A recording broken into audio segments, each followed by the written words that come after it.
Outstanding এবং brilliant.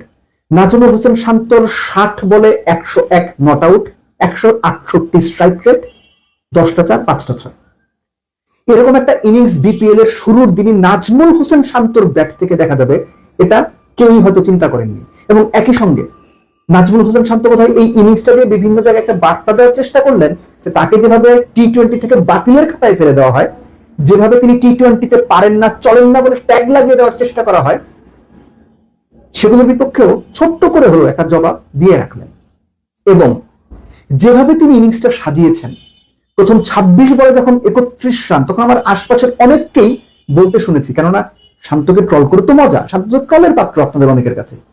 26 বলে যখন 31, তখন শান্তকে নিয়ে আমি বলতে শুনেছি আমার আশপাশে, এই ড্যাশ ড্যাশ বুঝে নেন আপনি, কেন না টি-20তে। সেই ড্যাশ ড্যাশ শান্তই শেষ পর্যন্ত পরের ওই 26 বলের পরের 34 বলে 70 করলেন। শুধুমাত্র লেগ সাইডে খেললেন না, স্কোয়ার কাট, ড্রাইভ, পুল, হুক, সুইপ, সব রকম শট খেলে, উইকেটের চারপাশে খেলে, ক্যাপ্টেন্স নক খেলে 190 চেজ ডাউন করে, মুশফিকের 50 দুর্দান্ত ইনিংস, মুশফিকের সঙ্গে 72 বলে 130 নট আউটের পার্টনারশিপ করে ম্যাচ জিতিয়ে মাঠ ছাড়লেন। আমাদের দেশের টপ প্লেয়ারদের কাছ থেকে আমরা এরকম ইনিংসই দেখতে চাই। মাঠে নামবেন, খেলবেন, খেলা শেষ করে আসবেন। নাজমুল হোসেন শান্তর এই ইনিংসটাকে আপনি যে কোনো বিবেচনাতে A1 grade, A+ grade, letter marks grade, top grade 10-এর মধ্যে 8 পাওয়া ইনিংস হিসেবে ট্রিট করতেই হবে।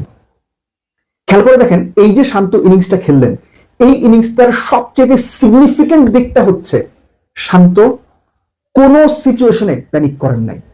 কোন সিচুয়েশনে তিনি কোন বোলারকে কিভাবে মারবেন, কখন মিরাজকে লাস্ট বলে ডাউন দ্য উইকেট গিয়ে ছক্কা মারবেন, কখন ডাউন দ্য উইকেট গিয়ে খালেদকে ছক্কা মারবেন, ক্যালকুলেশন করে খেলেছেন।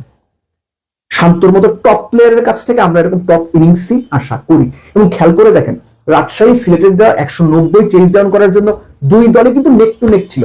পাওয়ার প্লে শেষে রাজশাহীর রান ছিল 43, সিলেটের রান ছিল 45, 11 ওভার শেষে সিলেটের রান ছিল 84 2 উইকেটে, রাজশাহীর রান ছিল 88 2 উইকেটে, একদম নেক টু নেক ছিল। মিডল ওভার্স যেভাবে নিয়ন্ত্রণ করে দুই দলই খেলেছে, সেটা আসলে বাংলাদেশ ক্রিকেটের জন্যই খুব দারুণ একটা সাইন, কেননা দুই পক্ষেই ছিলেন বাংলাদেশের ব্যাটাররা। খেয়াল করে দেখেন, সিলেট পাওয়ার প্লের পরে মিডল ওভারে 93 রান তুলেছে 2 উইকেটে, সেখানে 106 রান তুলেছে রাজশাহী। এই যে 13 রানের ডিফারেন্স, এটা রাজশাহীকে একটা মাইলেজ দিয়ে এগিয়ে দিয়েছে।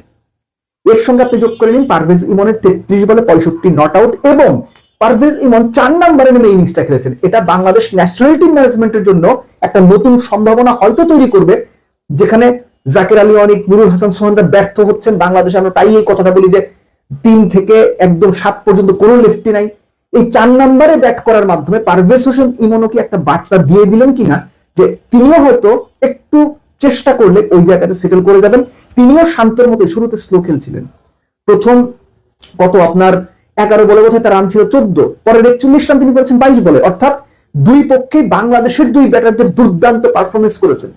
সেটাই এই বিপিএল এ এখনো পর্যন্ত শুরুর ম্যাচ হিসেবে সবার মনে একটা দারুণ আশার সঞ্চার করবে। But above everything Nazmul Hossain শান্তর ইনিংস, সেই সঙ্গে মুশফিককে একটা আলাদা করে ধন্যবাদ দিতে হবে যে তিনি যে 50 করে নট আউটটা থাকলেন, যেভাবে শান্তকে সাপোর্ট দিলেন, এই ইনিংসটা দেখে বাংলাদেশের ইয়াংস্টার যারা আছেন তাদের শেখার অনেক রসদ মুশফিক নিজেই দিয়ে গেলেন। কিন্তু দিন শেষে নায়ক নাজমুল হোসেন শান্ত। চলুন শান্তকে আবার ট্রল করি।